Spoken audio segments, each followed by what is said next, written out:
Diplomat tewas terlakban dan kesimpulan polisi tidak ada tindak pidana. Lalu benarkah demikian? Kita akan bahas bersama Thomas Sunario, kriminolog dari Universitas Indonesia, dan juga Yusuf Warsim, komisioner dari Kompolnas. Selamat malam Bapak-Bapak. Selamat malam. Thomas, Pak Yusuf. Saya ke Pak Yusuf dulu.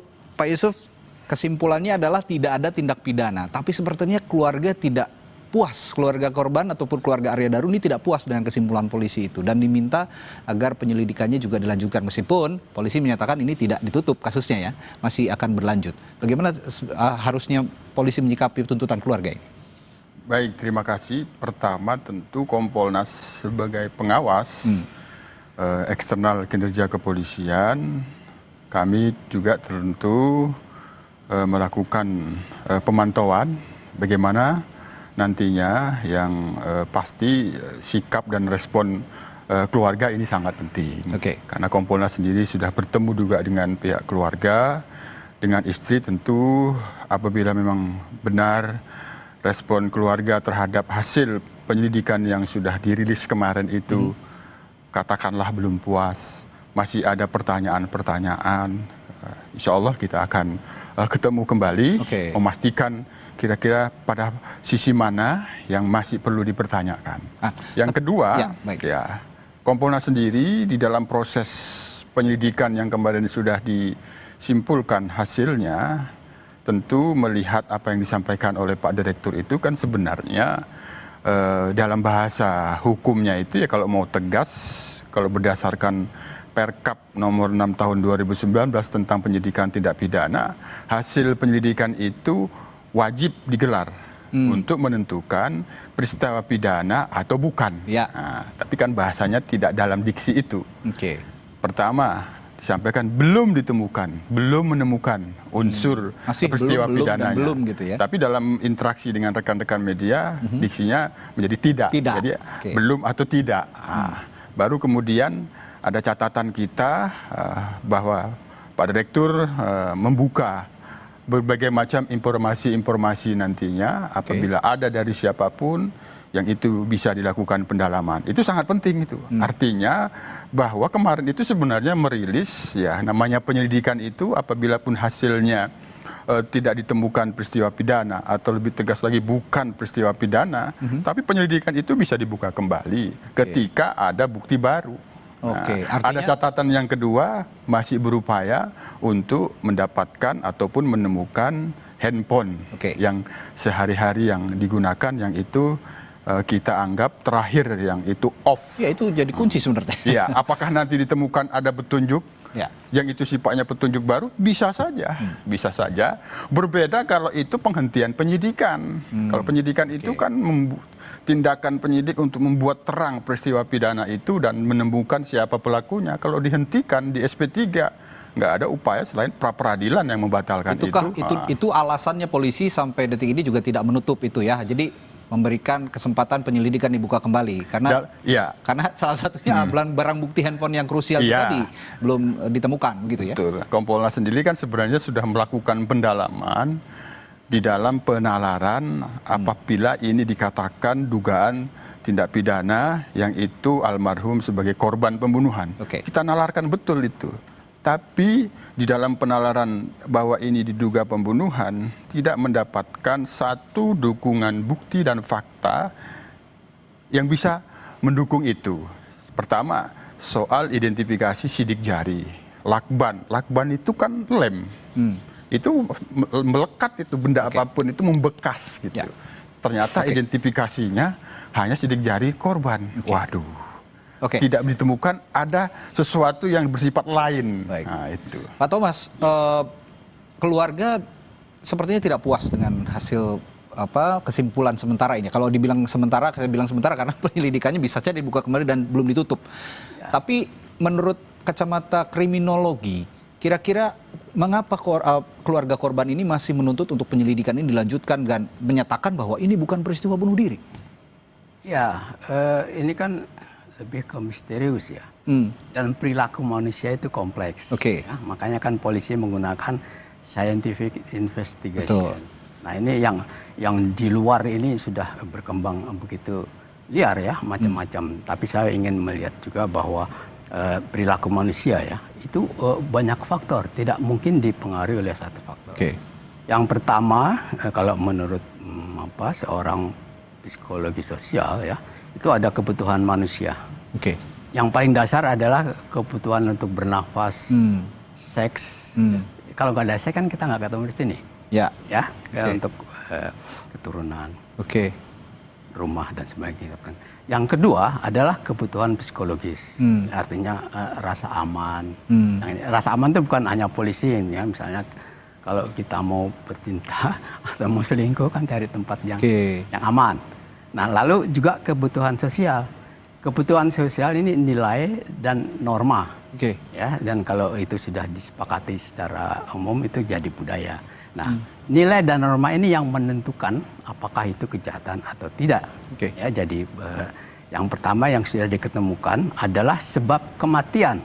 Ya, tadi sudah dijelaskan oleh dokter. Nah, tadi juga disebut oleh psikolog ada tekanan. Secara sosiologis ya, itu ada berbagai bentuk bunuh diri. Kalau itu bunuh diri ya, sementara yang pertama itu bunuh diri yang egoistis. Nah, itu orang yang keterikatan sosial sedikit ya, dia merasa terasing bisa bunuh diri. Yang kedua altruistik. Nah, ini dia justru bunuh diri dengan melaksanakan ingin melindungi orang. Waktu perang. Teroris. Nah, itu kan punya keyakinan kalau saya bunuh diri begini. Kamikaze di Jepang yang dulu menenggelamkan kapal induk, dia masuk ke dalam. Nah, itu. Lalu itu kebutuhan sosial, nilai-nilai itu. Nah, ini juga yang mengikat manusia. Sampai sekarang yang diketemukan adalah sebab-sebab kematian.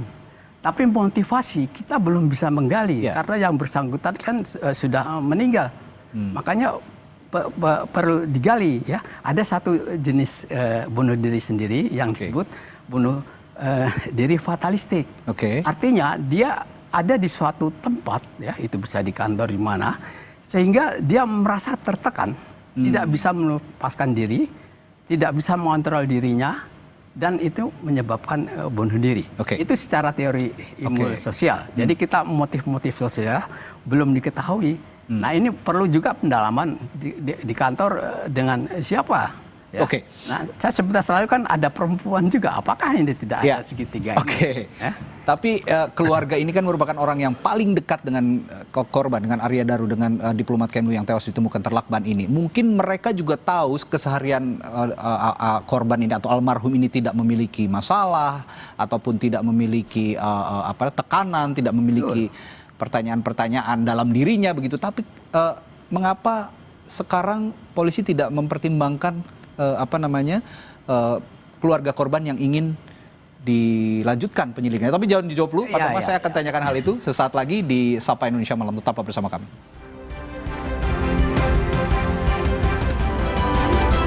Masih membahas kesimpulan polisi terkait tewasnya diplomat muda yang terlakban di Indekos, yang disimpulkan polisi tidak ada tindak pidana. Tadi saya bertanya ke Pak Thomas sebagai kriminolog bahwa keluarga sampai sini belum percaya begitu ya bahwa Arya Daru ini melakukan bunuh diri dan meminta polisi melanjutkan penyelidikan supaya benar-benar tahu apakah ini benar-benar motif bunuh diri atau tidak. Dan saya menduga, ini dugaan saya, nanti bisa dievaluasi lagi oleh Pak Thomas.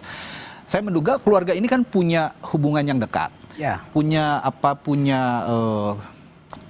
pengetahuan sehari-hari Arya ini bagaimana sifatnya. Apakah itu yang membuat keluarga bersikukuh bahwa ini tidak mungkin bunuh diri karena korban ini tidak memiliki masalah, tidak memiliki tekanan? Ataukah ada kemungkinan lain? Keluarga justru sama sekali tidak mengetahui gerak-gerik Arya sebelum melakukan tindakan atau sebelum tewas ditemukan di Indekos? Ya, secara psikologi kan ada kepribadian introvert. Dia tidak akan menceritakan yang ada yang begitu ya? Ada ya. Itu mungkin juga disebut juga ya. Biasanya kan se-introvert-introvertnya manusia adalah orang terdekat seperti istri menceritakan sesuatu. Ini benar-benar tertutup, ada yang seperti itu. Tapi secara sosiologis ada yang dibilang itu disimulasi ya. Jadi kita berlaku pura-pura. Jadi kita nggak bisa menduga ya apakah orang baik ya itu bisa jahat ya, bisa bunuh diri ya atau macam-macam. Elvis Presley gimana baiknya, lalu penyanyi juga itu Whitney Houston, dan di kita ini yang kalau menurut kita nggak duga ya, Sambo itu polisi jenderal, ngapain dia nembak anak buahnya? Seharusnya melindungi masyarakat, seharusnya publik, malah melakukan tindakan pidana, membunuh gitu. Ya, jadi ini menurut saya polisi pun terbuka kan kalau ada informasi yang baru dari pihak keluarga juga. Tapi kan itu ada prosedurnya ya. Apalagi ada handphone yang hilang. Lalu dari teman-teman di kantor itu kan hanya sedikit yang di dalam ya. Kalau kita bicara seks itu bukan seks dalam hubungan seks ya. Selingkuh juga. Apakah ada segitiga ini? Itu dugaan Anda? Dugaan kan boleh, karena yang bersangkutan kan udah nggak bisa ngomong. Kita kan scientific aja. Baik. Pak Yusuf, saya tahu Kompolnas juga sempat berbincang dengan keluarga begitu ya, beberapa waktu ke belakang sebelum polisi menyimpulkan bahwa ini tidak ada tindak pidana dalam peristiwa tewasnya Arya Daru. Pada saat itu apa saja sebenarnya yang dibicarakan oleh pihak keluarga? Adakah juga gerak-gerik Arya atau keseharian Arya diungkap oleh keluarga pada saat berbicara dengan Kompolnas? Ya, itu tanggal 20 Juli kan, tim Kompolnas ke Yogyakarta bertemu keluarga. Nah, yang pertemuan dengan keluarga itu sebenarnya yang paling sangat penting adalah kepada istri. Karena momen-momen terakhir yang komunikasinya itu ada pada istri, yang dimana menurut keterangan istri mengalami keterputusan komunikasi yang itu sudah off. Nah, sekitar pukul 21. Maka sebenarnya komunikasi dari istri ini menjadi sangat penting untuk mengungkapkan fakta apa. Karena dari istri ini pula ada komunikasi dengan pihak penjaga kos sampai tengah malam, malah dini hari. Nah, dan penjaga kos ini diharapkan oleh pihak istri, ya mungkin secara ini pandangan orang awam saja kita mengatakan secara psikologi. Psikologi istri ketika misalnya lagi ada hal yang penting, percakapan yang komunikasi dengan suami ketika mengalami keterputusan, pasti istri mengalami gundah gulana gitu. Ini ada apa kok suami saya? Sehingga itu mencoba menghubungi kembali di itu asumsi yang kita bangun gitu. Itu asumsi positif bahwa seorang istri yang memang harus merasa kecarian ketika mengalami keterputusan komunikasi ya Pak Thomas. Betul. Itulah yang motif itu yang kita dalami untuk mendapatkan informasi, sehingga kalaupun dikatakan ada kecurigaan istri meminta menggeserkan posisi kamera kepada penjaga kos, ya kita melihatnya kegundah-gulaan seorang istri ketika mengalami keputusan informasi. Tapi tentu sekali lagi komunikasi antara istri dan almarhum, komunikasi antara istri dengan penjaga kos itu kami memang pada saat sudah bertemu itu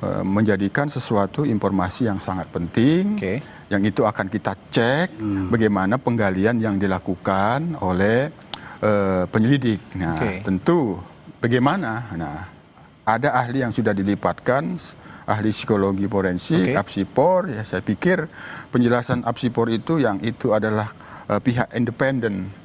Pertanggungjawaban profesinya, akuntabilitasnya dipertanggungjawabkan itu apabila diragukan. Ya itulah yang sudah dijelaskan. Artinya keterangan keluarga dalam hal ini istri itu juga sinkron dengan analisis yang dilakukan oleh tim forensik. Ya, sepertinya kan seperti itu. Cukup kan kalau kita menjelaskan dari Apsipor itu apa yang sesungguhnya dialami, tentu menyatakan karakter positif, pasti juga menganalisis bagaimana istri menjelaskan tentang suaminya.